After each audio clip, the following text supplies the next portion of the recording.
Well, it's over. It is official. The victory lap for Douglas. Grab my notes. Let me look at my notes. Victory lap, Hugh, over here. The Kansas City Chiefs officially eliminated from postseason contention. I got like 3 notepads. I got to look at my notes. I eliminated You them. went through multiple notepads this season? Yeah. A lot of notes, man. Dude, what the hell are you writing? I'm writing it starts. This one, it says it continues. Every single week as it starts. So when Glenn and Ray used to do their show together, once in a while Glenn would take a picture of Ray's notepad, and he would tweet it out. He would send it out to so you could see. I'm going to start doing that with you, Douglas. You don't want to do that. Well, Ray's like charting plays. He was doodling in there. Well, Ray had his scouting reports. It's probably a little chicken scratch. Okay. And then it's probably people like, what the hell is that? All right, go ahead. Take your victory lap. Chiefs eliminated for the first time in a decade. Nah, I'm not. It was, nah. Well, you were right. I mean, you Patrick got hurt. Yeah, I'm right about a lot of things. Y'all just not figuring that out. No. Do you see why we're making a big deal out of this? Yeah, we don't have to go too far. Man, I am right about a lot of things. Y'all just don't. Y'all tend to. We're giving you over it a this. little bit. We're giving you. I mean, we're making a big deal out of this one. You hit it. You were one of the first people I saw say the Chiefs were not going to make the playoffs, and they are officially eliminated. Now you owe me $8, by the way. Yeah, I do owe you $8. Yeah. I got to get a mason jar because I'm paying you in pennies. I'm definitely doing. I am going to put them on display back here just to remind you of your loss. I need a mason jar. It's less about the money and more about me flexing. No, the wins on it. Yeah, it's more about me going to give you these 800 pennies. Yeah, and they're going to be right here. Well, saying so everyone, Hughes L. Everyone, you people can watch and see them. So, Hugh, you knew in September. I would say the rest of America knew during the game yesterday that if the Chiefs had lost, they were out. One person that did not know until after the game, of course, is Chris Jones. Let's hear Chris Jones after the game, wondering if his team's still alive. Still have a fighting chance. Are we out of the playoffs? We are. Damn. Okay. Yeah, we still got a fighting chance. Wait, are we out? Yeah. Oh, okay. So Chris Jones found out yesterday. Here, the other side of it, because whether they were going to make it or not, it was going to be they had to make it barely, so they're out. But the Mahomes injury is a league-changing injury. Yeah, that's tough. Easy. We were trying to figure out when he'll get an opportunity to play. Yeah, probably gonna miss the first part of the season. I'll probably say first month of the season. So it was right around this time in 2017 that Carson got hurt, right? And then he was able to play week 3 of 2018. Maybe he should have waited more. I mean, who knows? It never seemed right that season. But you're right, Hugh. I think your timeline is probably right. We're going to start next season with the chance that Patrick Mahomes is on the field. It's a league-changing injury. I mean, it obviously is. And the Chiefs are done. So down goes Kansas City yesterday. By the way, what was Minshew doing? They were in field goal range. He completed a pass. Was it to Kelsey? Yeah. Right. Got them in a good. They were fine. Yeah. Just go to overtime. They were about to just go to overtime. He tried to do too much. That's the definition. And he threw a duck. I mean, it was a terrible throw. Gardner. That thing might have been up there for 10 seconds. You know what? The worst thing can happen to the backup quarterback is him to be asked to play during the course of they're not ready. There are a few, very, very few quarterbacks that are ready for that immediately. They could come in cold. And with Mahomes too, he doesn't go out often, and when he does, it's remember he had the high ankle before the Super Bowl. Yep.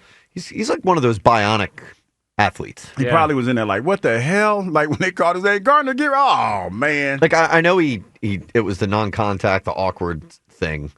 In the back of my head, I was like, I wouldn't be surprised if he came running back out on the field. Yeah, I thought the same thing, but then he couldn't. He's out, and it's going to be a long time until we see Patrick Mahomes again. So we're going to have a postseason without the Chiefs for the first time in a decade. Hugh, that wasn't the only big injury in the NFL yesterday. There was quite a few, including Micah Parsons. Torn ACL, a non-contact injury. That was a good game. That 4 o'clock window was great games, but that Denver-Green Bay game was really good.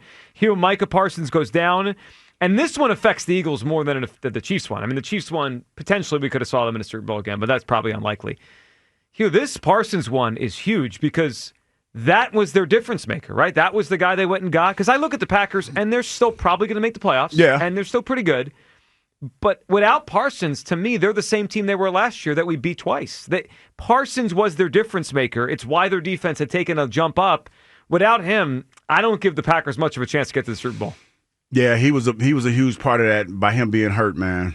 That hurts their team. Yeah. But they're still going to be a pretty tough team in the playoffs, though. I think so. That'd be tough. I don't know. I think they'd go out in the first round without him. Yeah, This playoff field, it looks like it's going to be really kind of odd looking. Because, the Cowboys are still technically alive. Well, they won't be this weekend, very hopefully. barely, yeah. What, the Detroit's still alive, right? But they're hanging on by a thread. Yeah. So it's going to be, like, the field is going to be interesting, especially if we get the third seed and a potential team we're going to play. Yeah, which could be, I would think, right now, San Francisco or Seattle. All right, a couple more things from yesterday. Speaking of Seattle, they won barely at the end. But how about Phillip Rivers, Hugh Douglas? How about him playing yesterday? And he looked like an old man playing quarterback, but he did lead the Colts down for a go-ahead score with, 30 seconds to go before the Seahawks came back and won the game on a field goal? I was rooting for Phillip Rivers yesterday. I thought that was great. You know who he reminded me of? Was it Uncle Rico? Yeah. From I like that. That's good. Like, did the way he was throwing? Napoleon Dynamite, yeah. He kind of looked like Uncle Rico. He did. And it was clear, like, when he put the pads and stuff on, he looked like he just rolled off the couch and came in. Well, basically what he did. Yeah. And came in to play quarterback and was throwing ducks. Wait, He the ducks really make that was. sound? That's the pig. That's more like a penguin, ain't it? That was a duck. Whack, whack. I sound like the penguin, though. Do it Because again. the penguin, you whack, whack, whack, whack. You need to, Whack, Thank you. whack. Appreciate that. There's a little penguin. Oh yeah, like that. The penguin sound. But no, it was like, man, this cat right here was at the crib chilling like a week ago. He is every gamer / dude that live in the basement with his mom's dream, even though he doesn't. He got it up off the couch. He had 1 week of work, right? And played in an NFL game and almost won. Against a good team. Against a team fighting for a 1 seed on the road. I know.